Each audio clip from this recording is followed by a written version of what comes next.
Movie start होती है Superman के एनिमी लेक्स लूथर से, जो कि न्यूज चैनल्स पर सुपरमैन की बढ़ती हुई पॉपुलैरिटी से बहुत ज्यादा जेलस फील कर रहा था। सुपरमैन हर एक की बहुत ज्यादा मदद करता था और इसी वजह से जगह जगह पर उसके बहुत ज्यादा फैन बन चुके थे। पर ये बात लेक्स लूथर को बहुत बुरी लग रही थी। इसके साथ ही सीन शिफ्ट होता है और हम देखते हैं लुइस लेन को, जो कि एक न्यूज़पेपर एजेंसी में काम करती है। यहाँ पर उसने लेक्स लूथर के बारे में एक बहुत बड़ी सी रिपोर्ट लिखी थी। जब वो अपने एडिटर हेड के पास जाती है तो वो मना कर देता है उसको पब्लिश करने से और लुइस को बताता है कि ये लेक्स लूथर एक बहुत ही फेमस आदमी है और यहाँ सिटी में बहुत अच्छे काम भी करता है, तो उसके अगेंस्ट हम कुछ पब्लिश नहीं करेंगे। अब ये बात जिमी भी सुन लेता है, जो यहाँ का ही एक और जर्नलिस्ट था और लुइस लेन का फ्रेंड भी। इस न्यूज़पेपर कंपनी में हम देखते हैं क्लार्क कैंट को, जो कि बेसिकली सुपरमैन है और एक नॉर्मल लाइफ गुजारने के लिए उसने अपनी आइडेंटिटी सबसे छुपा कर रखी है। दूसरी तरफ हम देखते हैं कि एक माइन में लेक्स लूथर के कुछ आदमी काम कर रहे हैं।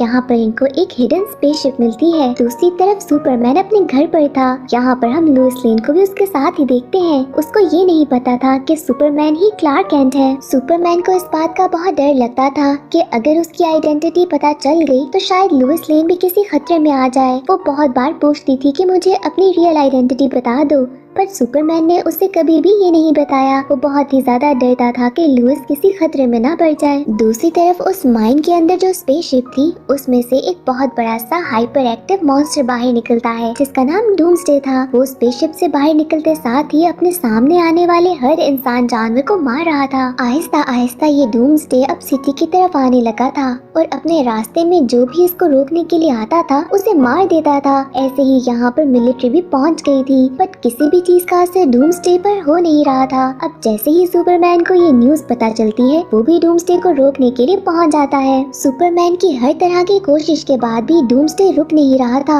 यहाँ पर इन दोनों के बीच में एक बहुत ही बुरी किस्म की फाइट होती है। डूम्सडे बहुत बुरे तरीके से सुपरमैन को मारता है। अब लुइस लेन भी अपने फ्रेंड के साथ आ जाती है इस सब को रिपोर्ट करने के लिए। वो एक हेलीकॉप्टर में इस सब को रिकॉर्ड कर रही थी और जैसे ही डूम्सडे ये देखता है, वो उनके प्लेन के ऊपर हमला कर देता है। ये सब देखकर सुपरमैन उनको बचाने के लिए भागता है। वो उन सबको तो बचा लेता है, लेकिन इसके बाद डूम्सडे से फिर लड़ाई शुरू हो जाती है। इन दोनों की लड़ाई हर एक की तरह लेक्स लूथर भी देख रहा था। अब एंड में सुपरमैन डूम्सडे को तो डिफीट कर ही देता है, पर इस सब में वो इतना ज्यादा जख्मी हो जाता है कि एंड में सुपरमैन की भी डेथ हो जाती है। इस सारी न्यूज को तो हर जगह पर टेलीकास्ट किया जा रहा था। इसके बाद हम देखते हैं कि पूरे सिटी में एक बहुत बड़ा सा फ्यूनरल होता है, जहाँ पर हर कोई आता है। यहाँ पर इवन के लेक्स लूथर भी आया था अपना ट्रिब्यूट देने के लिए। सुपरमैन की डेथ के बाद लुइस लेन का भी काम में दिल नहीं लग रहा था। ऐसे तो क्लार्क कैंट भी काम पे नहीं आ रहा था और किसी को पता ही नहीं था कि रीजन क्या है। आहिस्ता आहिस्ता सिटी में क्राइम रेट बहुत ज्यादा बढ़ जाता है और लुइस लेन भी सुपरमैन की मॉम के पास जाती है और उनको बताती है कि हम दोनों रिलेशनशिप में थे। जिमी को एक और न्यूज चैनल से ऑफर आती है और वो उसे ज्वाइन कर लेता है। लेक्स लूथर की असिस्टेंट को पता चल जाता है कि डूम्सडे के रिलीज होने में लेक्स लूथर का ही काम था और वो सारे उसी के आदमी थे जो कि माइन में जाकर उस स्पेसशिप को ढूंढ रहे थे। इस सब के बाद लेक्स लूथर अपनी असिस्टेंट को मार देता है ताकि ये न्यूज कहीं पब्लिक में पता ना चल जाए। दूसरी तरफ एक विलन जिसका नाम टॉय मैन था, उसने एक स्पाइडर जैसी मशीन बनाकर सिटी के काफी बच्चों को किडनैप कर लिया था। वो काफी ज्यादा पैसा चुरा कर भागना चाहता था और वहाँ के लोगों का ध्यान चेंज करने के लिए उसने बच्चों को किडनैप कर लिया था। पर यहाँ पर लुइस लेन किसी तरीके से पहुँच जाती है और वो एक एक करके हर बच्चे को बचा रही थी। जब आखिरी बच्चे को बचाने वाली थी तो टॉय मैन उसे वहाँ से धक्का देकर नीचे गिराने लगता है, पर यहाँ पर अचानक से सुपरमैन कहीं से आ जाता है और लुइस लेन को बचा लेता है। सुपरमैन को एक बार फिर से देखकर सारी सिटी के लोग बहुत ज्यादा खुश हो जाते हैं। लुइस लेन तो बहुत ही ज्यादा हैरान थी। बचने के बाद भी उसे कुछ ठीक नहीं लग रहा था। वो फिर सोचती है कि शायद इतना सब कुछ होने के बाद सुपरमैन के कुछ चीजें ठीक से याद ना हो। नेक्स्ट डे ही सुपरमैन लेक्स लूथर से मिलने के लिए जाता है उसकी बिल्डिंग में। वहाँ पर उसे लेक्स लूथर की आवाज आ रही थी, जिसको फॉलो करते करते वो एक चैम्बर में पहुंच जाता है। वहाँ पर लेक्स लूथर भी था। उसके पास क्रिप्टोनाइट रिंग थी, जिसकी वजह से वो सुपरमैन को बहुत ज्यादा मारता है।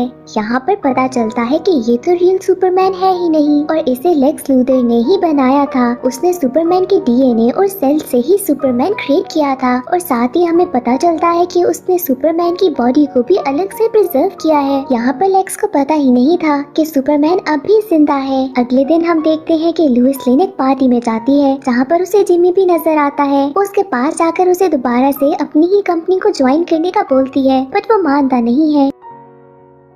इसके साथ ही वो उसे शेयर करती है कि सुपरमैन वापस आ गया है, बट बहुत ही ज्यादा पतला पतला है। अब जब लेक्स लूथर देखता है सुपरमैन को तो वो अपने चेम्बर में ही नहीं था। पता चलता है कि ओरिजिनल सुपरमैन को उसके ही असिस्टेंट ने वहाँ से छुड़ा लिया था और अब वो अपने चेम्बर में सेफ है। दूसरी तरफ हम देखते हैं नकली सुपरमैन को, जिसको जब पता चलता है कि टॉय मैन की वजह से एक बच्चे को बहुत ज्यादा नुकसान पहुंचा है तो वो बहुत ज्यादा गुस्से में आता है। उसका बिहेवियर बहुत ही ज्यादा चेंज हो जाता है और वो टॉय मैन को बहुत ज्यादा मारता है, यहाँ तक कि एक बहुत ही ऊंची हाइट से उसे नीचे गिरा देता है, जिसकी वजह से टॉय मैन की ऑन द स्पॉट डेथ हो जाती है। और ये देखकर सारे लोग बहुत ही ज्यादा हैरान होते हैं, क्योंकि सुपरमैन ने आज तक किसी को भी नुकसान नहीं पहुंचाया था। जब ये सारी बात लुइस लेन को पता चलती है तो उसका शक और भी पक्का हो जाता है कि ये सुपरमैन हो ही नहीं सकता। इसके साथ ही सुपरमैन की मॉम को भी बहुत ज्यादा शॉक लगता है। उनका बेटा तो हर एक की मदद करता था और अब वो ऐसे किसी को हर्ट बिल्कुल भी नहीं कर सकता। जब सारी पुलिस आकर सुपरमैन को कहती है कि अपने आप को हमारे हवाले कर दो, तो वो उनकी बात नहीं मानता, बल्कि अपनी हीट विजन से उनके वेपन्स को डिस्ट्रॉय कर देता है। ये बात सबके लिए ही बहुत ज्यादा शॉकिंग थी कि सुपरमैन इतना ज्यादा चेंज कैसे हो गया। दूसरी तरफ जो रियल सुपरमैन था उसको स्लोली अब होश आने लगा था और उसको सारी बात समझ आ गई थी कि कैसे लेक्स लूथर ने उसका एक क्लोन बना लिया है। अब नकली सुपरमैन को लेक्स लूथर अपने पास बुलाता है और बहुत ज्यादा डांटता है कि तुमने मेरे बताए बगैर कैसे टॉय मैन को मार दिया। मैंने तुम्हें तो सिर्फ अपने काम के लिए बनाया है, तुमने किसी को ऐसे नुकसान क्यों पहुँचाया। वो बिल्कुल भी नहीं चाहता था कि किसी को शक हो कि ये रियल सुपरमैन नहीं, पर अब तो ये क्लोन भी उसकी बात नहीं सुनता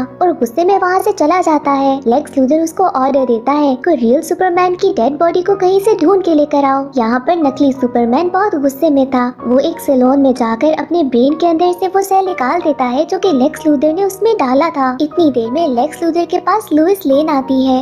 यहाँ पर वो उसे बताती है कि मैंने अपनी न्यूज़पेपर कंपनी को छोड़ दिया है। वो सब कुछ ये इसलिए कर रही थी ताकि किसी तरीके से लेक्स लूथर उसको सारी सच्चाई बता दे। यहाँ पर लेक्स लूथर उसके पास आता है और इसी सब के बीच में लुइस लेन उसे बेहोश कर देती है, जिसके बाद वो फौरन जिमी को बुलाती है ताकि वो कैमरे के साथ यहाँ पर पहुँचे। वहाँ का सारा प्रूफ वो इकट्ठा करने लग जाती है। जब यहाँ पर जिमी पहुँचता है तो उनको पता चलता है कि लेक्स लूथर की तो एक बहुत ही बड़ी प्लान चल रही है।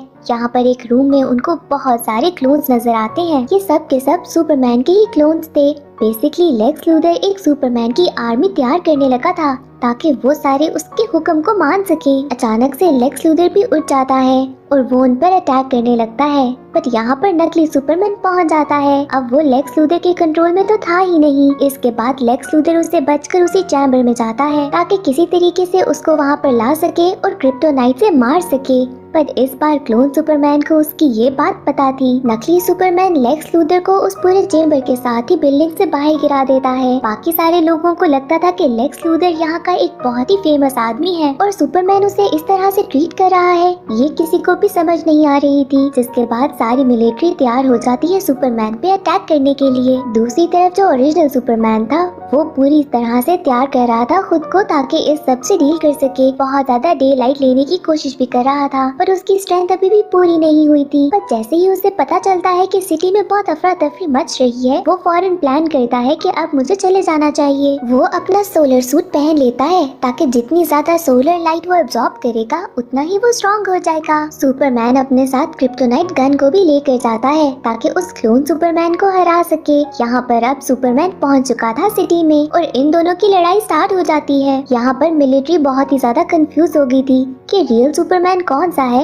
और नकली कौन सा है। इसी फाइट के दौरान वो क्रिप्टोनाइट गन तो सुपरमैन के हाथ से गिर जाती है, जो कि जिमी और लुइस लेन देख लेते हैं और उस गन को लेने के लिए उसके पीछे भागते हैं। इन दोनों की लड़ाई के बीच में अभी भी रियल सुपरमैन काफी वीक था और वो बहुत बुरी तरीके से हार भी रहा था। इतनी देर में लुइस लेन उस गन के साथ पहुंच जाती है और वो उस गन के साथ अटैक करती है क्लोन सुपरमैन के ऊपर, जहाँ पर उसका इफेक्ट होने लगता है। यहाँ पर इससे पहले कि वो मर जाता, वो मरने से पहले ओरिजिनल सुपरमैन को बताता है कि इस सिटी का ख्याल रखना। यहाँ पर हमें पता चलता है कि ये क्लोन सुपरमैन भी बुरा नहीं था, लेकिन उसमें कुछ कुछ बुराई रहती थी। इसके बाद बिल्कुल एंड में हम देखते हैं कि सिटी बिल्कुल ठीक हो गई है और सुपरमैन ने भी अपनी क्लार्क कैंट वाली आइडेंटिटी लुइस लेन को बता दी है, जिसके बाद वो बहुत ज्यादा खुश होती है और ये मूवी ऐसे ही एंड हो जाती है।